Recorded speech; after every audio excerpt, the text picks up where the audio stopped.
આવી જે વ્યવસ્થા છે ટપક સિંચાઈની વ્યવસ્થા કરેલી છે। ટપક સિંચાઈમાં સૌથી પહેલા શું હોય તો કોઈ પણ જે બોર છે એ બોરના આપણે ટ્યુબવેલ કહીએ છીએ। ટ્યુબવેલ જે છે જમીનમાંથી પાણી ખેંચે।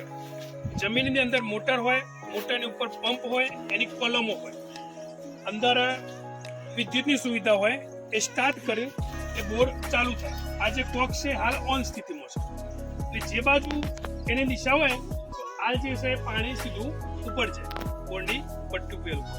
જ્યારે આ જે કોક છે એમ બંધ કરવામાં આવે એટલે ઉપરનો ભાગ બંધ થઈ જાય, પણ એનું પ્રેશર સીધું જશે આ જે ટપક સિંચાઈ અથવા ફુવારા પદ્ધતિ જે સ્ટ્રક્ચર છે અહીંથી પ્રેશર દ્વારા જે જોડાણ હોય એ જોડાણથી આ જે ટપક સિંચાઈ પદ્ધતિ છે એમાં પાણી આવશે। ટપક સિંચાઈ પદ્ધતિમાં શું હોય તો જે નળી હોય અમુક જગ્યાએ આ રીતે નાના હોલ હોય એ હોય, અમુક જગ્યાએ હોય। એટલે મોટા ભાગે ટપક સિંચાઈ પદ્ધતિ છે એ ફરફરાદીમાં વધારે વપરાય। ફરફરાદી ધારો કે પપૈયા હોય, પછી ચીકુરી હોય, રાયણ હોય, લીંબુડી હોય, એટલે જેના મૂળ છે મૂળમાં પાણી ટપક ચાલુ રહે, એના કારણે પાણીનો પણ ઓછો બગાડ થાય અને જે તે પાક છે ખૂબ જ સારો છે। આ નળીઓ તમારા આખા ખેતરમાં આ રીતે અલગ અલગ ખુલ્લી પાથરી દેવામાં આવો, પાક પૂરો થાય એટલે એને વારીને યોગ્ય જગ્યાએ મૂકી દેવામાં આવે।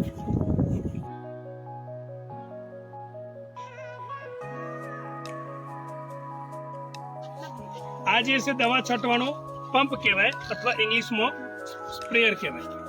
આ જે છે બેટરી સંચાલિત છે। નીચેના ભાગમાં બેટરી હોય, મોબાઈલ ચાર્જ કરીએ તે ચાર્જર હોય, આનાથી ચાર્જ કરવાનું, એનાથી જે છે પંપ ચાલે। અગાઉના જમાનામાં કેવો હતો તેમ હેન્ડલ મારવાનો, અંદર હવા પર આવતી હતી અને દવા છંટાતી હતી। આનો આપણે ચેક કરીએ તો કે જે છંટાય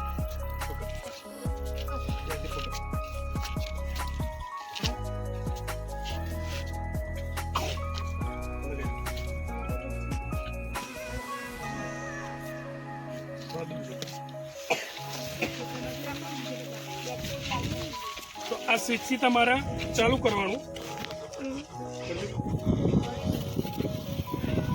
આ જે દબાવો એનાથી સ્પ્રે છંટાય।